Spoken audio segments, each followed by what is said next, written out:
A parte de orientação profissional, orientação de carreira, né? E aí a gente não fala mais orientação vocacional, eu acho que você aprendeu isso, né? Não lembrava, não. Ok. Eu só lembrava de OP. Porque a vocação dá muito um sentido de que a gente nasceu para alguma coisa, né?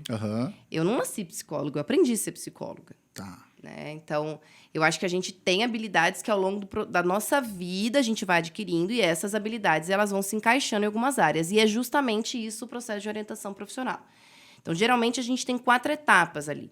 A primeira etapa é justamente para eu entender quais são as minhas habilidades, os meus valores, as minhas potencialidades. E isso tem testes, né? Que eu consigo ver perfil profissional. Eu sou um perfil artístico, eu sou um perfil social. Isso dá algumas dicas para a gente que algumas profissões se encaixam nesses perfis, né? Então, essa primeira parte a gente chama de autoconhecimento. Se conhecer completamente, eu acho que isso é um processo extremamente profundo, muito longo, para a vida toda, e a gente não tá pronto, né? Assim, senão a gente pode morrer. Né? Então, muita gente fala no consultório, eu queria me conhecer, eu queria encontrar o meu caminho, assim, para eu conseguir ser feliz. Eu falei, olha, não existe isso, né? Então, a gente vai aos poucos, tendo momentos de felicidade. E aí, o adolescente chega nessa parte porque ele está numa fase de muita transição entre a infância e a vida adulta, né? Então, tem ainda comportamentos muito infantis, achando que ele vai mudar o mundo, ou que tudo na profissão tem que ser maravilhoso. Não vou mudar o mundo. Não vai, Vitor. Ninguém te contou isso ainda? Eu tô fazendo um projeto pra ter de sacanagem. É porque você tá bem próximo aos 17, 18, né? Essa fase é difícil. É muito complicado, difícil, muitos conflitos, briga com a mãe. Mas é que a idade não é só cronológica, né? Claro, a minha... Enfim, vamos lá. E aí, essa primeira parte é justamente pra gente falar sobre essa parte de... quais são as habilidades que me levam a ter um perfil, né? Então, se eu descubro que eu tenho um perfil social, por exemplo, que é essa coisa de ajudar o outro, ou de pensar no outro, ou de ser empático, ou de ter uma relação com pessoas no meu trabalho, é importante? Então, eu vou pensar em profissões que agreguem a isso. Tá? Então, essa é a primeira parte. A segunda parte, que é muito importante, é a área de informação profissional. Ela é importante e ela é cruel. Por quê? Eu descubro, né, coisas sobre as profissões através de outra pessoa. Então, a interpretação do outro. E a gente não escolhe uma profissão, a gente escolhe um potencial profissional. Eu escolhi psicologia, mas eu só soube o que era psicologia quando um paciente estava na minha frente e começou a chorar.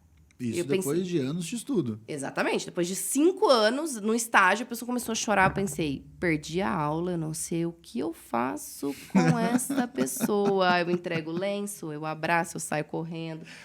E eu juro por Deus, eu cheguei para minha supervisora clínica e eu falei, eu acho que eu sou péssima, eu não consigo fazer isso. Ele chorou na minha frente. E não está escrito no livro. Eu fui buscar quando o paciente chora, então o psicólogo faz. Juro por Deus. Não, você não fez. Vitor, eu procurei como que era... Por favor. O meu nível de... eu preciso de conhecimento é tão maluco que Isso é curiosidade. Tipo assim, quando eu casei, eu falava assim... Eu buscava no Google... como organizar uma casa, como estabelecer rotina, como ser uma pessoa que organiza a casa. Porque eu falava, tem que estudar para ser esposa aqui também. Tem que estudar para organizar a casa. Quando, né, mãe, assim... Realmente é um vício, né? Estudo na sua vida. A única coisa que eu não estudei foi para maternidade, porque eu falei, porque se eu leio e, tipo, eu tenho que fazer isso, eu vou morrer fazendo isso. Uma regra, é assim. Então, eu não queria ter essas regras com a maternidade. Foi a única vez que eu não estudei na vida. Não quero. Eu quero viver o contexto. E tá sendo pega de surpresa pra caramba. Muito, impressionante.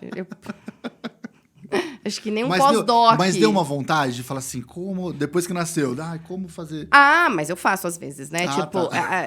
Às Você vezes não eu dou uma deixou também, escapada. vamos aí, galera. Não. Quantas vezes a criança pode me chamar de mãe ao dia? Sabe? Não, você não fez isso. Ai, que bom. Não, porque tem um videozinho que fica lá, mãe, uma criança, um desenho. Fica, mãe. Eu falei, meu Deus, dá vontade de bater na criança. Mas o filho realmente é isso com a mãe, né? O dia inteiro. O dia inteiro. Ainda mais o pequeno.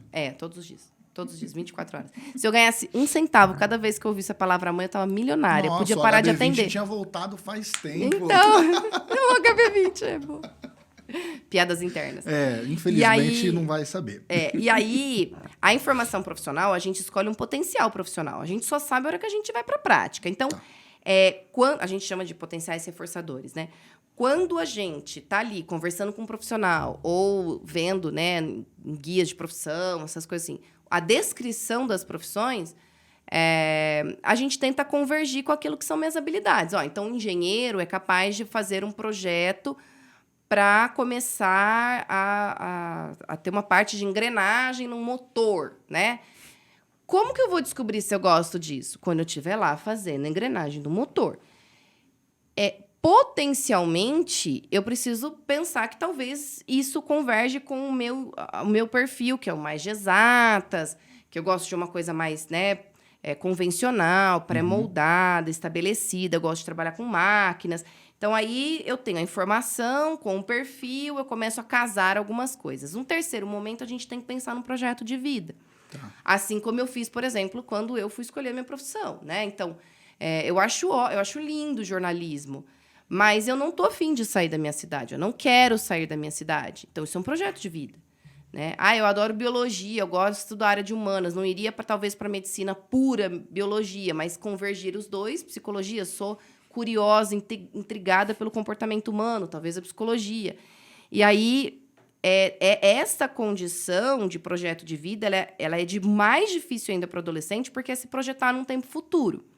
Que ele está saindo da infância, que é o aqui e agora, eu sou o meu umbigo, o mundo gira em torno de mim, para uma vida adulta que é cheia de frustração, cheia de não vai ser do jeito que você quer, no tempo que você quer, da maneira que você quer. Já aprendeu isso na vida? Já. As inevitabilidades da vida. Aprendi essa palavra semana passada. É bonita. Repito sempre. Inevitabilidade. Inevitabilidades. Por isso que a gente precisa ser flexível. Sim. Né?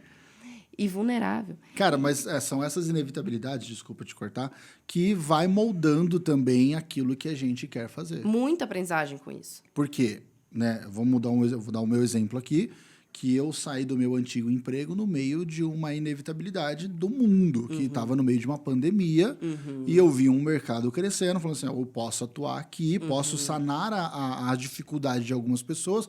Por quê? Qual que era a dificuldade? As pessoas precisavam se comunicar. Eu tinha... de uma forma virtual. De uma forma virtual, e eu né? Eu tinha, né, uma habilidade de poder colocar isso em prática. Então, foi no meio de uma inevitabilidade que eu consegui encontrar o que eu adoro fazer hoje. Então, assim, essas inevitabilidades, você viu que eu já falei 3 vezes a palavra, faz com que também a gente possa encontrar aquilo que a gente realmente é bom. Né? Não sei com certeza. Não sei o que você pensa sobre isso, muito. Mas molda muito o meu... Que nem eu não pedi um pai que tivesse problema com álcool e droga. Tive um pai assim.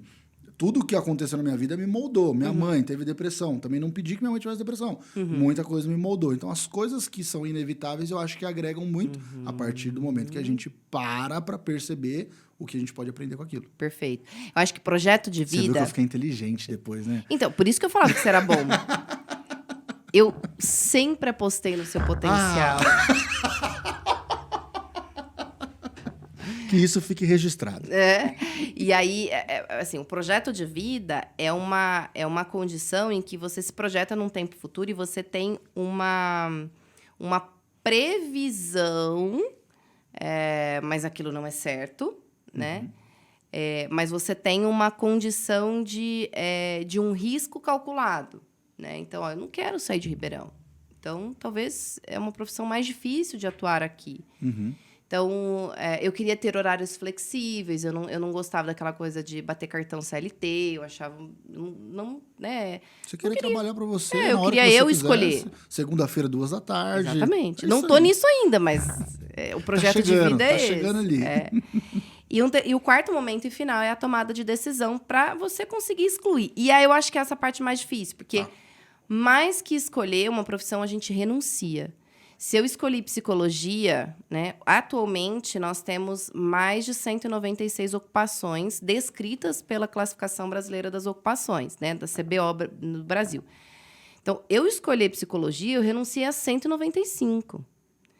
E escolher é difícil não pelo que a gente escolhe, mas pela dificuldade de a gente abrir mão.